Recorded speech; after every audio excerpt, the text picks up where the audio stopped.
كل نفس مني صار يشرفني، كل نفس مني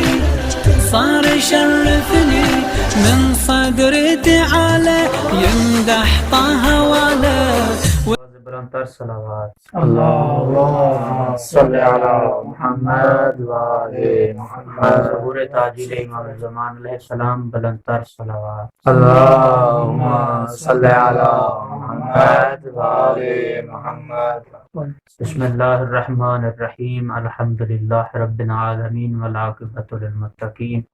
وآلہ طیبین الطاہرین المعصومین الذین اذهب اللہ عنہم الرجس وطہرہم تطہیرا. اللهم صل علی محمد و آل محمد. اما بعد فقد قال اللہ تبارک و تعالی بسم اللہ الرحمن الرحیم فاسألوا اہل الذکر ان کنتم لا تعلمون. سب سے پہلے اس خداوند منان کی ذات قدوس کا بہت ہی شکر گزار ہوں کہ اللہ نے ہمیں زندگی کے ان ایام میں سے ایک ایسا دن نصیب فرمایا ہے جس میں ماہ مبارک بھی ہے اور شب جمعہ بھی ہے، اور اس کے خاص اعمال، اس کی خاص فضیلت، عظمت بیان کی گئی ہے. خداوند متعال ہمیں ان ایام کی عظمت کو درک کرنے کی توفیق عنایت فرمائے. جیسا کہ آج شب جمعرات ہے، آج کے اعمال میں سے ویسے بھی عام روٹین میں مومنین قربا جو ہے وہ ان کو انجام دیتے ہیں، جس میں دعائے ندبہ ہے، دعائے توسل ہے، دعائے کمیل ہے. ان ادعیہ کو پڑھا جاتا ہے تاکہ مناجات خداوند متعال کر کے خدا کے قریب اور محمد و آل محمد کے قریب ہو جایا سکے. تو جتنے بھی طلباء ہیں بہرحال تمام کا شکر گزار ہوں. اپنے قیمتی وقت میں سے وقت نکال کر آپ اس عبادت میں شمار ہوتے ہیں. مالک خالق آل محمد سے دعا گو ہوں اللہ آپ کا یہاں پہ بیٹھنا اور اسی عبادت اور زحمت میں شریک ہونا اپنی بارگاہ میں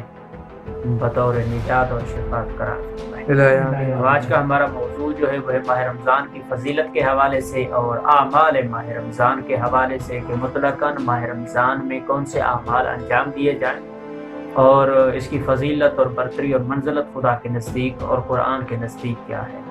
سب سے پہلی چیز یہ کہ جیسا کہ پہلے والے کچھ دروس سابقہ دروس میں بھی ہم نے بیان کیا ہے اور خود رسول خدا صلی اللہ علیہ وآلہ وسلم سے بھی مروی ہے کہ رسول فرماتے ہیں اس ماہ میں بد نصیب ہے وہ بندہ کہ جو اپنی زندگی میں ماہ رمضان کو پائے اور پھر بھی اپنے گناہوں کی بخشش کو حاصل نہ کر سکے. رسول فرماتے ہیں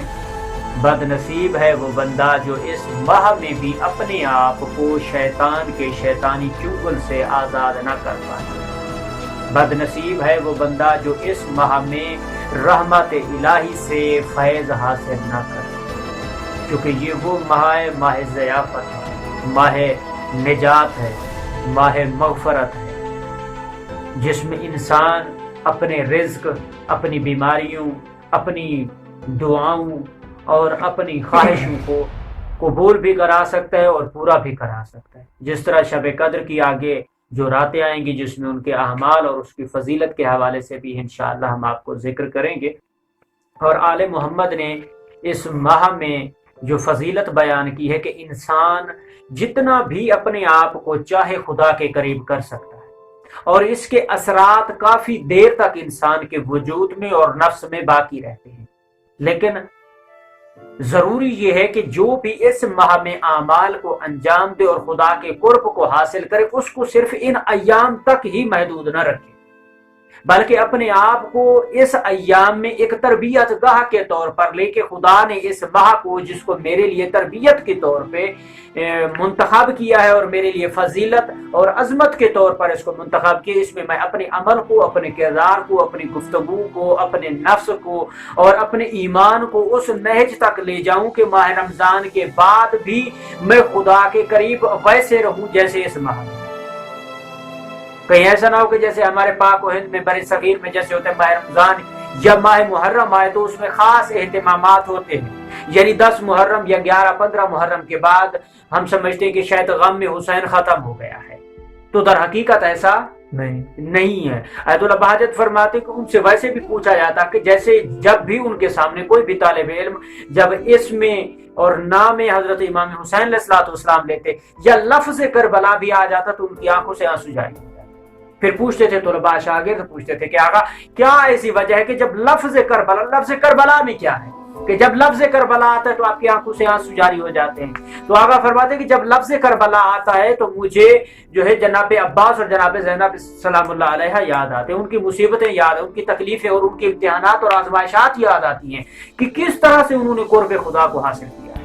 بعض اوقات ہمیں کچھ گفتگو لفاظی کے طور پر، بعض اوقات ہمیں کچھ چیزیں خطابت کے طور پر، بعض اوقات ہمیں کچھ چیزیں تقریر نظر آتی ہیں، لیکن در حقیقت یہ کہ جب انسان اپنی زندگی کے کچھ ان مراحل تک جب پہنچتا ہے، کچھ چیزوں کو درک کرنے لگ جاتا ہے، جب وہ اپنی ان خواہشوں کی تکمیل کو حاصل کر لیتا ہے تو پھر کہتے ہیں کہ یار میں